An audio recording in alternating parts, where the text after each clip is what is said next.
Hello friends, welcome back to Analyzing Stock Market. So today I'll be talking about GBP USD pair and we'll do the Forex analysis for 27th to 31st July 2026. So let's go straight to our chart. So first let's see what happened in GBP USD for in this week. So according to previous week momentum, here we can see 0.04% positive move. 1.33148 was the closing on Friday. So here now I'll be talking about what is going to happen in coming week. Even I'll be marking some important support zone and a resistance zone which will help you to take better stop loss and target levels according to your bias for this week. So let's open a weekly chart first and let's see what happened during a weekly momentum. So here this is a weekly chart. In this weekly chart we can see a good bearish candle with a big body and a small lower wick and a medium upper wick. If I talk about the stochastic RSI is at around 46-47 level, which is indicating as a slight positive move. But remember, as we always say, we should not only look for RSI or the indicators, we should also look for other factors which moves the pair, like any news or important events, and then make a decision according to that data. So now let's mark some important support zone and resistance zone on a one-day chart. So here, this is a one-day chart. Currently, if you haven't subscribed to my channel, then do consider subscribing to my channel and click on the bell icon so that you don't miss any videos that I upload on my channel. So here, if you can see, some important support zone and resistance zones are already marked. So currently we don't need to mark any new levels.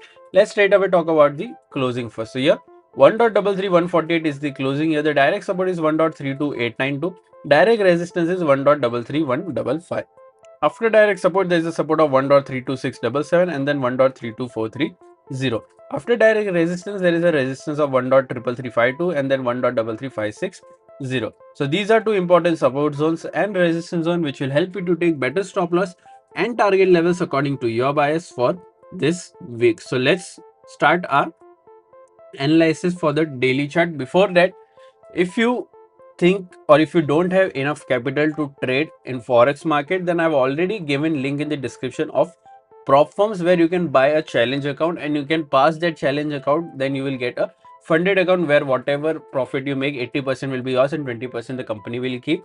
So if you're interested in that, if you don't have enough capital, then you can get a prop firm challenge account and you can get funding for forex trading.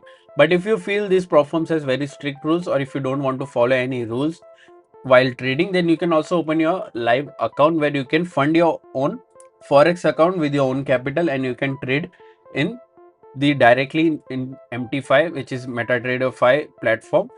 I have already given link in the description of GTC FX broker, which will help you with the same. If you face any issue while depositing and withdrawing your funds, you can directly contact me on my WhatsApp number. Remember, you have to use my link so that I can help you with regarding any issue that you face in GTC FX. So regarding any issue with GTC FX, you can directly contact me on my WhatsApp number if you use my link given in the description. So now let's talk about my expectation GBP USD for this week. So according to previous week momentum, I'm expecting a positive move in this range, that is 1.33352 to 1.33560. I'm expecting a positive move in this range. But if you see a gap down opening, then wait for a momentum with a candle closing above direct resistance or below direct support, then only trade once we get a 4-hour one-day candle closing. My expectation is a bit positive, but if you're going for any short trade, then only go for a short trade once this level gets breached, which is 1.32892 gets breached with a 4-hour one-day candle closing. Then you can go for a short till this level. Even you can wait for this level as well. Overall, my expectation is a bit positive in this range. What are your expectations? Do let me in the comment section. If you did like my analysis, then don't forget to like, share and subscribe to my channel. Thank you.